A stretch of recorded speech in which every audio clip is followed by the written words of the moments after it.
Hello, everybody, and welcome to All of It and More podcast. My name is Amanda Moore. So excited to have you guys here. A little bit about me. I am a small business owner, runner, mom of three, wife, and teacher part-time. And I just love to share everything that's going on. And so many of you have been asking about my last marathon. So I wanted to share this podcast is about my last marathon and what happened and all the in and outs of that, because you guys have been so supportive. All of you that have checked in and were following. I kind of was a little hush-hush about it. I know some of you follow my Strava and the training aspect and all of that, so you kind of had an idea that a marathon was in the works, and I just wanted to just share like what happened and how it all went down. And I just am so grateful for the encouragement that people have given throughout the whole process. It's hard to always throw yourself out there and to feel like you're in a goldfish bowl, and sometimes it just kind of wears on you. And so I was a little bit more quiet about this because I had switched coaches back to my original coach I had for about four or 5 years, and just kind of mentally healing from my last experience, and I'll share that in the future at some point. But I just kind of needed a reset of training and just someone to really focus on me and my needs and knowing who I am and all of the inner workings of what I do on a daily basis. Because I was just talking to an athlete today.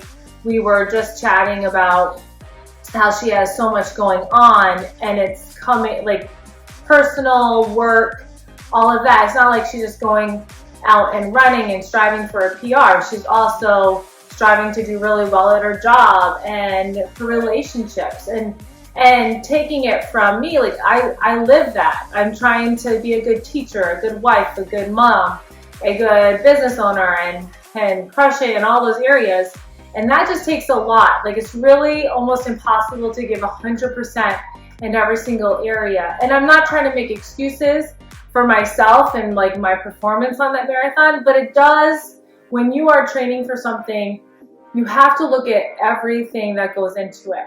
And so I decided this summer I wanted to do a marathon in December, because I did the Mesa Marathon last year and it just got warm, and I was worried about, I love Mesa Marathon, but I just wanted something different. And so this has been that in the works to do the Tucson Marathon since the summer. And I've heard good things and I've heard bad things about it, and I was just like, well, let me just give my own perspective and try it out for myself. So training went really well. I mean, it's been a hectic season business-wise in a good way, but it does stress me out. Like I'm telling you, the business takes a lot out of me, like the coaching aspect, the balancing the family. So that had a lot going into it as well, but training runs went pretty well. I felt good, strong. I love my training. I thought we had a good balance. I was doing some trail, preparing for a trail race, all of that. Everything just seemed to be really well. I was eating awesome, and even the week of, adding a lot more carbs, like doing all the right things, and drinking a lot of water. So everything just seemed to, like, the stars were going to align. Yeah, maybe I wanted my paces a little bit faster to feel a little bit more confident. But honestly, I really feel like going into Tucson, I was almost like close to being my strongest that I've been. And as I tell all my athletes, it's not just this one race. It's been years of hardcore training. I've been doing 60 plus miles for how many years? It feels like.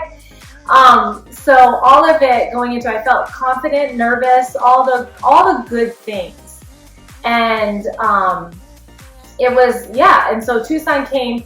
The logistics of the race, I was not super impressed with. And I going into races, I don't like to overthink things. And I know a lot of my runners are super Like we're type A, we have to control every little aspect and every little step has to be accounted for. But when it comes to like race day or like the course and everything, if I go into like, well, this 400 feet or 400 meters is going to be this type of elevation, I shut down, and I don't know if that's the same for you all that are listening. If you overthink things, it almost goes against you and it almost self-sabotages you. So for me, and you have to figure out what works for you.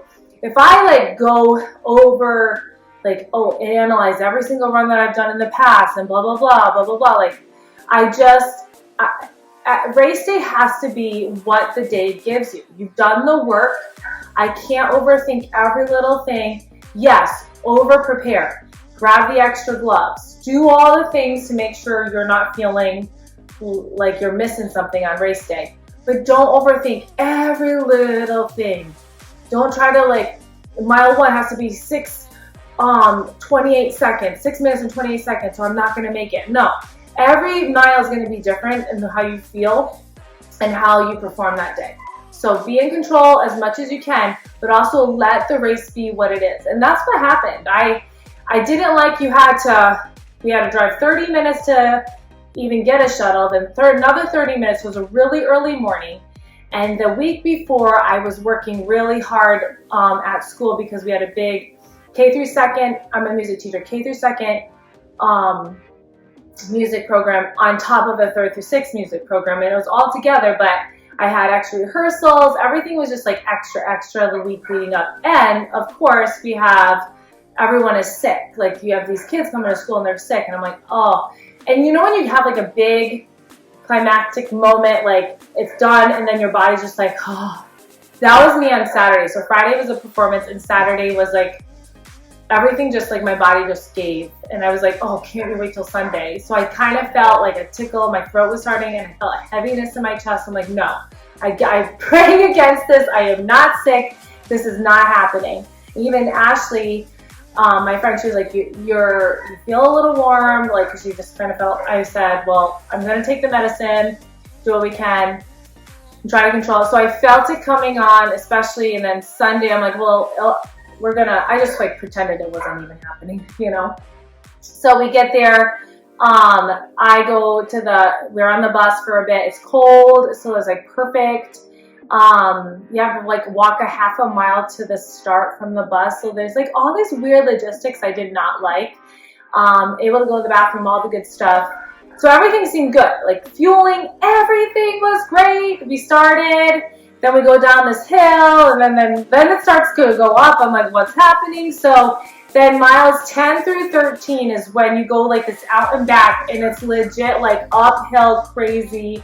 And then you turn and come back and have to hit it again. So that by that time I was like, I'm not feeling super confident. I'm in control. My paces are looking good. Yes, I'm slower on the hills. That's what we all planned for.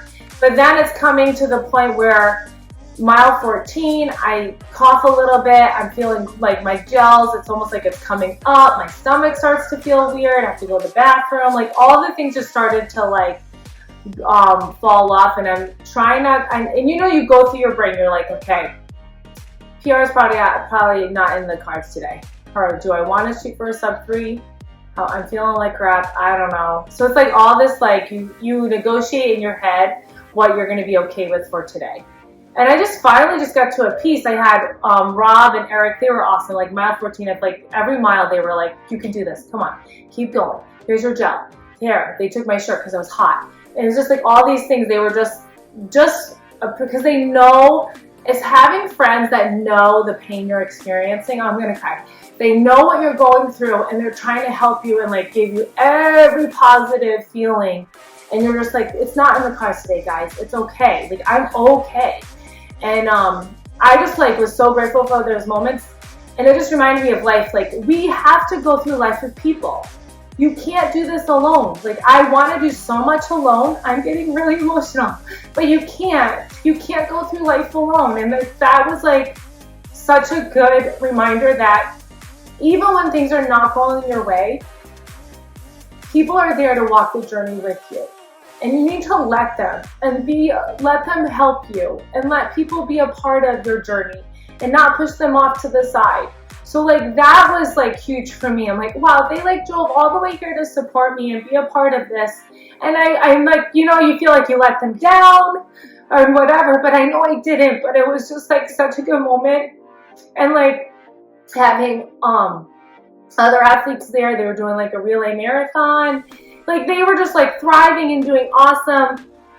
A couple of my athletes, like Liz got sick, so that was heartbreaking. It's like all the emotions of like wanting them to have the best experience, but no, like I'm right there with you. We're all in the struggle bus right now. So it just helped to have those people around and to be a part of something. And even though it didn't go, in quotes, the way I wanted it to go, it just seems the story of my life. There's so much to learn from the marathon, and I feel like I needed that to do, because I was almost like, oh, I'm going to be done. If I get my PR, I'm done. And I'm only 38 years old. There's so much more there, and I'm not giving up. Why would I give up? There's so much to learn. I love the training. Because I love hate. You don't like being so tired and all of that, but it's just been really good. A really good experience for me. I've learned so much, and I'm ready to do it again. And that was like texting my coach, like, we're not done yet. There's more here. Yes, like trajectory, I want to do trail running this like next 6 months, and then I'll do a fall marathon. So I'm not going to stop my training. It's going to keep going. But it's just kind of let my body like reset. And because my coach texted me, he's like, you haven't signed up for any marathons, right? Because afterwards, I'm like, I'm going to do Mesa, I'm going to do this. And he's like, I don't think you should do that. Your body's telling you something. Just take a moment. I'm going to do my 50K trail race in a couple weeks. Have fun with it and just go for it. And then I don't know what the spring will bring. I'll do some things, a lot more trail stuff. And then I'm going to gear up for a fall marathon. That is to be determined. I'm really leaning towards St. George and other, I don't know. There's so much out there. That's why it's so cool. Like, well, looking at it, like, let's just try this one. In St. George, I have my half PR there. It's a 1:17. I felt the best I've ever felt next to my Mesa Marathon in 2020. That was the best I felt, and I'm going to tap into what that would look like again. I want to feel that way again, so I'm going to keep fighting for it. So friends, lots of emotions today. I don't like to keep you longer than 10 to 15 minutes, so I hope this is encouraging you to not give up on your goals and just know when you need to like stop, reset, and you don't always have to be going and burning at the same level all the time. So that's what I'm learning, and I'm excited to keep on this journey with you guys. Thank you for listening and hearing and wanting to hear about everything that's going on. It's like a gift to have people in your corner, and I'm getting all emotional again, so I'm gonna call it. And love you all. Thanks again for listening, and I'll see you next week or whenever I decide to do another podcast. It's been a hot minute and it's been crazy, so I'll be better at dedicating to the podcast. Anyways, bye friends. I'll see you next time.